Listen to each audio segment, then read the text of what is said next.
अरे राम राम राम राम। कितनी जोर की बारिश हो रही है। 2 दिनों से यह बारिश तो रुकने का नाम ही नहीं ले रही है। मुझे लगता है अब जल्दी ही मेरी छत से पानी टपकने लगेगा। तभी उधर से एक शेर बारिश से परेशान होकर छिपने की जगह ढूंढते ढूंढते उसी किसान की झोपड़ी के पीछे बने तबेले में घुस जाता है, जिस तबेले में उस किसान के कुछ गधे बंधे हुए थे। अंधेरा ज्यादा होने के कारण शेर गधों को देख नहीं पाता है और उन्हीं के बीच जाकर खड़ा हो जाता है।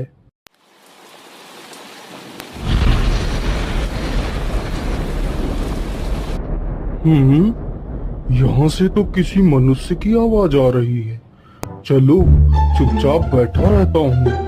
जैसे ही यह आदमी मेरे करीब आएगा मैं इसे खा लूंगा। हाय हाय हाय, यह बारिश कब रुकेगी? ऊपर से यह टपका भी आ गया। अब मैं क्या करूं? इस टपके से कैसे बचूं? इतना तो डर मुझे शेर और बाघ से भी नहीं लगता है जितना डर मुझे इस टपके से लगता है। अरे यह टपका कौन है? मुझे लगता है यह टपका तो मुझसे भी ज्यादा खतरनाक है। अभी तो यह आदमी शेर और बाघ से ज्यादा इस टपके से डर रहा है। चलो जल्दी से मैं यहाँ से निकल लेता हूँ, नहीं तो कहीं टपका ने मुझे देख लिया तो मेरी खैर नहीं। ओहो, अब मैं इस टपका से कैसे बचूं? चलो जल्दी से मैं अपनी मौसी के घर चला जाता हूँ।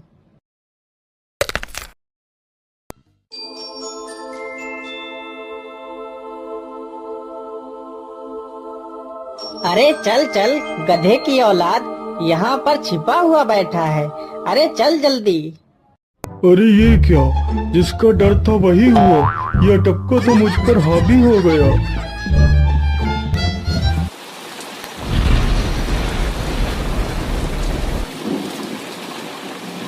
कैसे बचूं? कैसे बचूं? इस टपका से मैं कैसे बचूं? हे भगवान मेरी सहायता करो, मुझे इस टपका से बचाओ। मैं आज के बाद किसी प्राणी को नहीं मारूंगा। मैं मांसाहार छोड़ के शाकाहारी बन जाऊंगा। भगवान मेरी रक्षा करो। शेर को दौड़ते दौड़ते रात से सुबह हो जाती है।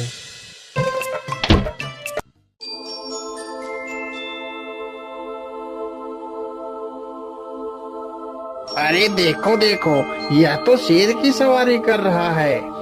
अरे हाँ, सच में ये तो शेर की सवारी कर रहा है। इसे तो डर भी नहीं लगता है। अरे उधर तो देखो जरा, यह आदमी कितना बहादुर है। यह आदमी शेर की सवारी कर रहा है। जिस शेर को देखकर हमारी धोती आगे से गीली और पीछे से पीली हो जाती है, यह तो उसकी सवारी कर रहा है। ये गांव के लोग भी ना पागल हो गए हैं जो इस गधे को शेर। अरे बाप रे, यह तो सच में एक शेर है। हे भगवान मेरी रक्षा करो, शेर तो मुझे खा ही जाएगा। राम राम राम राम राम, अब क्या होगा? इस शेर से कैसे बचूं? अरे यह तो एक बरगद का पेड़ है। यही अच्छा मौका है, जल्दी से इस बरगद की जड़ पकड़कर ऊपर चढ़ जाता हूँ।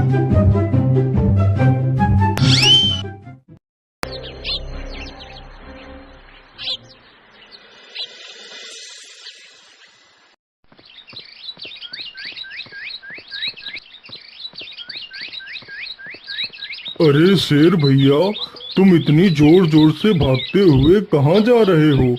आप तो बहुत डरे हुए लग रहे हो।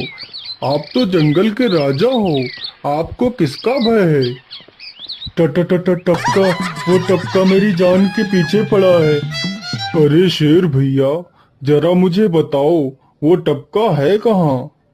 अरे भालू भैया, वो टपका मेरी पीठ से उतरकर उस बरगद के पेड़ पर चढ़ गया है। उसने मुझे रात भर खूब दौड़ाया है। वो तो भगवान का शुक्र है कि मैं जिंदा बच गया। चलो शेर भैया, मुझे उस टपके के पास ले चलो, जरा मैं भी तो देखूं आखिर ये टपका है कौन। अरे नहीं भालू भाई, बड़ी मुश्किल से तो मेरी जान बची है। मैं अपनी जान फिर जोखिम में नहीं डालूंगा। तुम्हें जाना है तो जाओ। अच्छा अच्छा, ठीक है शेर भाई, तुम यहीं रुको। मैं अभी बरगद के पेड़ पर देख कर आता हूँ। आखिर ये टपका है कौन? जाओ जाओ बच्चों, जब वो टपका तुम्हारे ऊपर हावी होगा तो पता चलेगा। अरे कहाँ है यह टपका जिसने राजा जी की हवा टाइट कर दी? चलो इस पेड़ पर चढ़कर देखता हूँ। अरे बाप रे बाप, शेर क्या अकेला कम था, जो ये भालू भी आ गया। मुझे लगता है कि आज मेरी मौत निश्चित है। भालू पेड़ पर उल्टा होकर चढ़ने लगता है, तभी किसान और तेज से कांपने लगता है। कांपने की वजह से किसान के हाथ से छड़ी छूट जाती है और उल्टा होकर चढ़ रहे भालू के पिछवाड़े पर जा लगती है। भालू धड़ाम से जमीन पर गिरता है।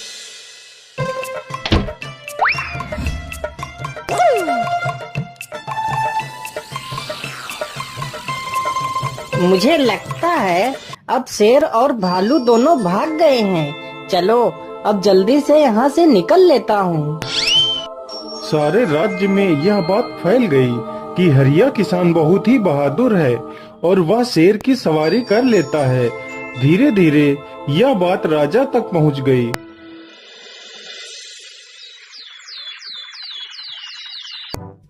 महाराज, क्यों न हम पड़ोस के गांव से हरिया किसान को बुलवा लेते हैं। वह बहुत ही बहादुर है। उसके बहादुरी के चर्चे तो पूरे राज्य में हैं। मुझे पूरा विश्वास है वह इस काम को जरूर कर सकता है। वह इस दुष्ट शेर को जरूर पकड़ लेगा। सैनिकों, हरिया किसान को आदर पूर्वक हमारे दरबार में पेश किया जाए। महाराज, आपने हमें याद किया। बताइए क्या बात है। मालिक, हमसे कोई भूल हो गई क्या मालिक? नहीं नहीं हरिया, तुमसे कोई गलती नहीं हुई है। यह कुछ लोग पड़ोस के गांव से आए हैं। इनका कहना है कि इनके गांव में कोई दुष्ट शेर आ गया है जो इनके पशुओं को उठाकर ले जाता है और उन्हें मारकर खा जाता है। हमने तुम्हारी बहादुरी के बहुत सारे किस्से सुने हैं।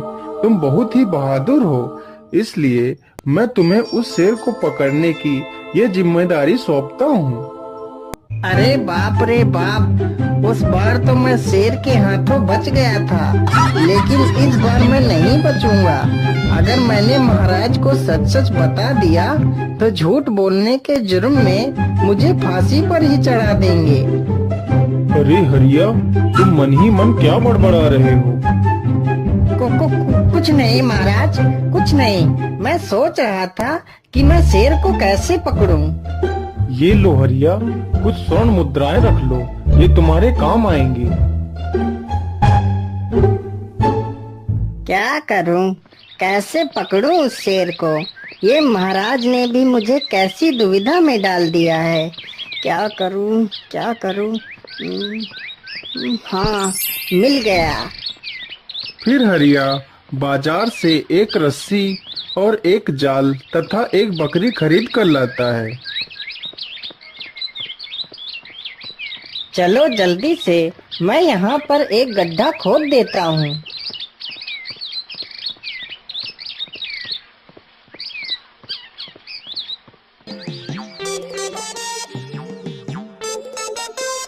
गड्ढा तो खोद दिया।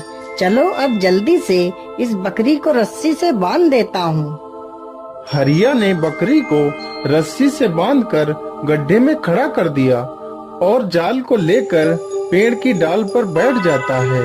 थोड़ी ही देर बाद जब बकरी को भूख लगती है तो वह चिल्लाने लगती है।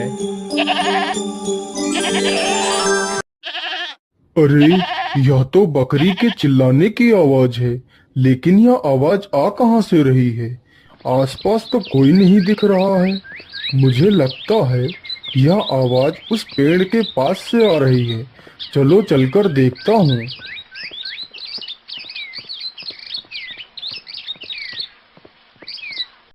अरे वाह, आज तो शिकार मेरे पास खुद चलकर आ गया।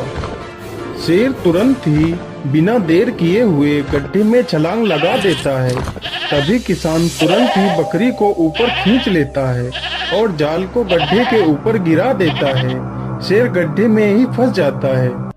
यह देखकर गांव के सभी लोग बहुत ही खुश हो जाते हैं।